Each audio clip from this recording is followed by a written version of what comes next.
Welcome to the Luminary Room, presented by Nico, writer and published author behind the voice of 369 Lumineer. This series uncovers truths hidden in plain sight, the stories rewritten, forgotten, or deliberately buried over the past 2 centuries. Each episode, a 15-minute illumination. So let's dive straight into today's rabbit hole together, titled From Knights Templars to Freemasons.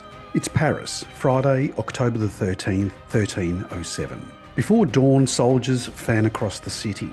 Doors splinter, candles flare.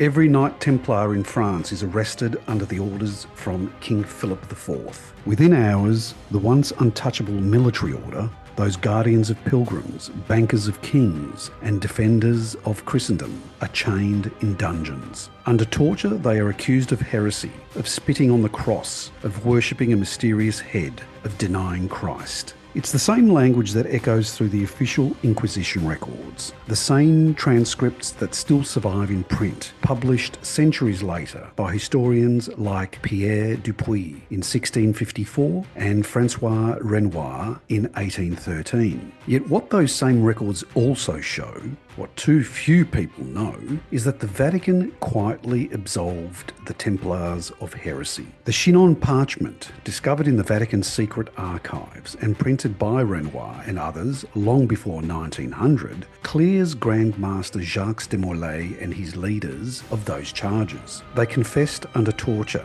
The Church knew it. And still, under pressure from a bankrupt king, Pope Clement V dissolved the order. When Desmoulins was burned alive in 1314, chroniclers like Godefroy de Paris recorded his final words. He called both Pope and King before God's judgment within the year. Both were dead before winter. That moment should have ended the story, but the silence that followed was never total. It was the kind of silence history keeps when it's trying to hide something. For centuries, the official line claimed the Templars disappeared. But 17th and 18th century authors, men who lived much closer to the events than we do, wrote a different story. They claimed that surviving Templars fled to regions outside papal reach, Portugal and especially Scotland. Scotland, then under excommunication for defying the Pope, was safe ground. The Scottish king, Robert the Bruce, was no friend to Rome, but he needed skilled warriors, engineers, and administrators, and those were the Templars. Early printed texts, such as L'Origine des Templiers, or The Origin of the Templars in 1676, describe how these survivors merged with the operative stonemasons' guilds, the cathedral builders whose tools and language were steeped in biblical symbolism. In these lodges, the Templars found both refuge and disguise. The sword became the compass, the shield became the square. Their rituals, once monastic and military, transformed into allegories of architecture and moral building. Their faith survived in stone. That union of sacred purpose and secret practice was the seed from which Freemasonry grew. Now, here's where the story turns from legend to record. Throughout the 1700s, Masonic lodges began publishing their own constitutions, ritual handbooks and proceedings. In 1737, a Scottish knight living in France, Chevalier Andrew Michael Ramsay, stood before a Paris lodge and delivered a speech that still echoes through Masonic history, the Discours de Ramsay, or Ramsay's Discourse.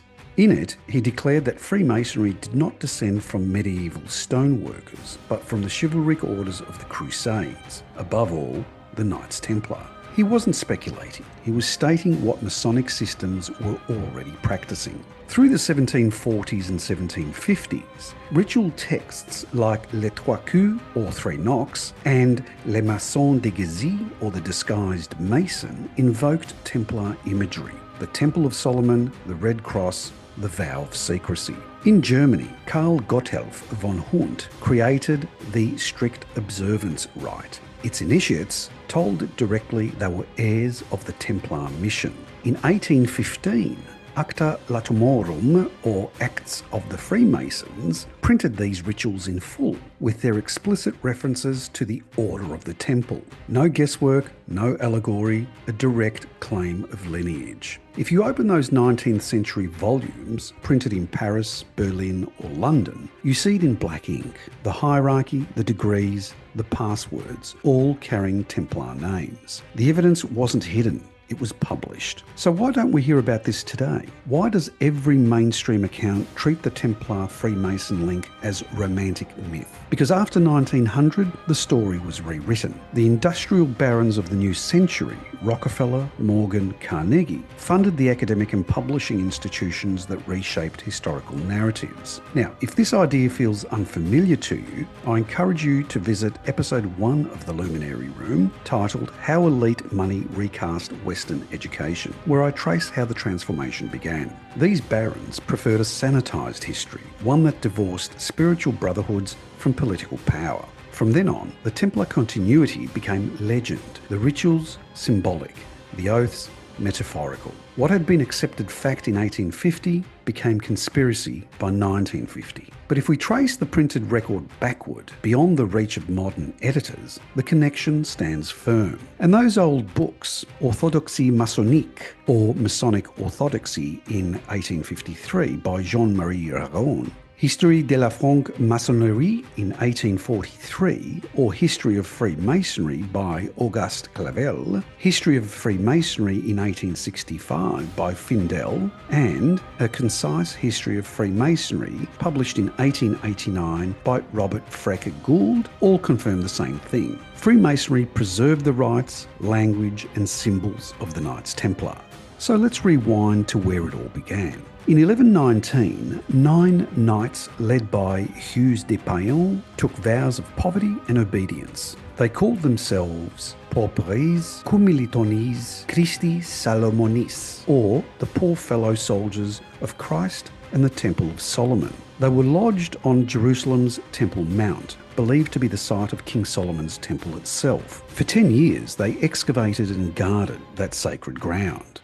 When their order was recognised at the Council of Troyes in 1129, Bernard of Clairvaux, the spiritual architect of medieval Europe, praised them in Liber ad Milites Templi, or Book to the Knights of the Temple, calling theirs a new knighthood. In 1139, Pope Innocent II issued the bull Omne Datum Optimum, or Every Perfect Gift, freeing them from taxes and from all local authority. They then answered only to the Pope. That autonomy made them untouchable, a church within the church. Over the next century, they amassed land, fleets and wealth across Europe. Matthew Paris wrote in his Chronica Majora that they became the bankers of Christendom, a military financial power so vast that kings borrowed fortunes from them. It was that debt that led Philip IV to their destruction. But the idea behind the Templars, the fusion of faith, the discipline and sacred knowledge, could not be executed. It simply changed form. Through the Renaissance, fragments of their traditions surfaced in guilds, in hermetic circles, in architectural orders. By the early 1600s, lodges in Scotland and England were blending spiritual and operative masonry. The transition from operative to speculative masonry wasn't an evolution of craft, it was a transfer of guardianship. The operative masons built cathedrals of stones. The speculative masons built cathedrals of knowledge. Look at their symbols: the Temple of Solomon, the blazing star, the double-headed eagle, the sword and trowel. These aren't random emblems. They are continuations of Templar and biblical imagery. The very phrase, the temple, repeated through Masonic ritual, is a direct echo of the Temple Mount where the first 9 knights began their mission. By the 18th century, that lineage wasn't a secret. It was celebrated. In lodge after lodge, members refer to themselves as Brothers of the Temple. In France, the Chevaliers du Temple, or the Knights of the Temple, degree was amongst the highest honours in Freemasonry. In Germany, the strict observance claimed direct descent from the Templars of Scotland. And when the Congress of Willemsbad met in 1782 to unify Masonic systems, the Templar heritage was the central topic. Now, some argued for proof, while others, particularly the German and French delegations, refused to let the tradition go. So what was the compromise? Each system could interpret the Templar lineage as it saw fit. The continuity remained baked into the structure of high-degree Masonry. When you look at it like that, Freemasonry isn't a new invention of the Enlightenment. It's the reawakening of an older current. As the centuries moved forward, the Templar flame kept resurfacing. In the 19th century, historians like Renoir, Ragon, Clavel and Findel published thousands of pages comparing Masonic and Templar rituals. Their conclusions were remarkably consistent. The form had changed, but the essence endured. The chain was never broken. Even Masonic critics confirmed it. Abbé Barruel, writing in 1798 in Mémoires pour servir à la histoire du jacobinisme, or Memoirs to serve for the history of Jacobinism, accused the Masons of harbouring the Templar spirit, not to worship God, but to overthrow throne and altar. He saw in Freemasonry the revenge of the Templars, their hidden war against the powers that burned them. Whether you agree or not, it's telling that even their enemies recognised the link. And throughout the 1800s, new Masonic degrees revived Templar titles. Knight Kadosh, the Knight of the East and West, Knight of the Temple.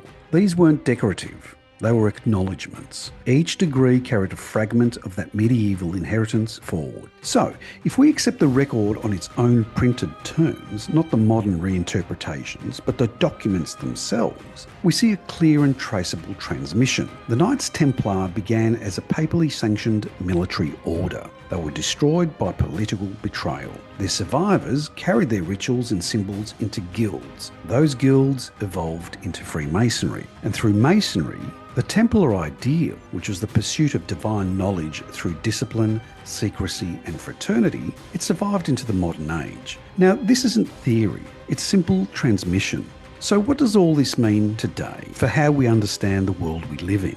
For one, it means that secret societies aren't born from thin air. They are continuations, vessels carrying old knowledge through centuries of censorship.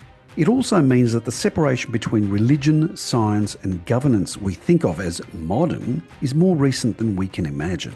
The Templars were scientists, soldiers, mystics and bankers all at once. Freemasonry carried that same synthesis into the Enlightenment. Now, many of the era's leading thinkers, Newton, Voltaire, Goethe, Franklin, Mozart, Lafayette, Washington and Bolivar, were Freemasons. And the lineage didn't end with the Enlightenment. Across politics, science and the arts, Freemasonry continues to attract public figures who carry its symbols quietly into modern institutions.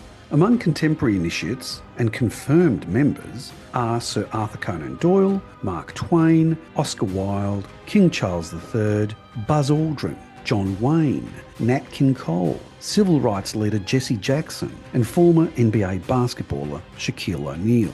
Their fascination with geometry, symbolism and moral architecture echoes the same temple language that began in Jerusalem in 1119. And here's the deeper question. If this lineage was openly printed before 1900 in official Masonic and historical texts, why was it later dismissed as myth? What needed hiding? Perhaps the idea that spiritual brotherhoods could preserve sacred knowledge independently of the church or the state was too dangerous. Perhaps those who funded the new academic order preferred a history that ended in obedience, not initiation. The old Templar motto was non nobis domine, non nobis sed nomini tuo da gloriam, which translates from Latin into not unto us, O Lord, but unto thy name give the glory. It's carved into old Masonic tracing boards and printed in 18th century lodge manuals, a constant reminder that the line, from knight to mason, from crusader to craftsman, was never meant to be about power but preservation. Yet it's fair to ask whether that idea still holds. When knowledge becomes secret, when history is kept within the symbols few can read, does it remain preservation or does it become control? Modern Freemasons often speak of guarding ancient wisdom, of maintaining the initiatory path. But in a world where the masses have been cut off from their own historical lineage, secrecy itself becomes influence, quiet kind of authority over what is remembered and what is forgotten. Perhaps that's the paradox the Templars never foresaw, that to preserve the light, one might also end up possessing it. So the next time someone tells you the Templar connection to Freemasonry is a myth, ask them when that myth was written. Ask them whether they've ever held a copy of Discours de Ramsay in their hands, or leafed through the Acta Latomorum of 1745, or read Papal Bull Omne Datum Optimum that set the Templars apart as soldiers of both faith and intellect. Ask them if they know that before the 20th century, before Rockefeller and J.P. Morgan funded histories and state-approved curricula, nearly every chronicler of Masonry from Scotland to Paris to Leipzig traced its roots to the Order of the Temple. Ask them why men in 1737, in 1815, in 1853 all wrote the same thing independently across languages and borders without contradiction or collusion. And finally, ask them why the world suddenly forgot a story that had stood unchallenged for 600 years. What we call secret was once public knowledge. It only became secret when someone decided we should forget. History isn't just written by the victors, it's edited by them. The temple wasn't destroyed, it was rebuilt in stone lodges and candlelit chambers, and its builders never stopped working. This has been The Luminary Room, your daily 15-minute illumination podcast. If this episode moved you or even unsettled you, that's its job. Question, read, gather, and above all, hold your inner light steady. If you found this thought-provoking, subscribe, like, and share it. Every listener helps bring more light to these conversations. So, until next time, think critically, question deeply, but never accept the story at face value. This is 369 Lumineer, signing off.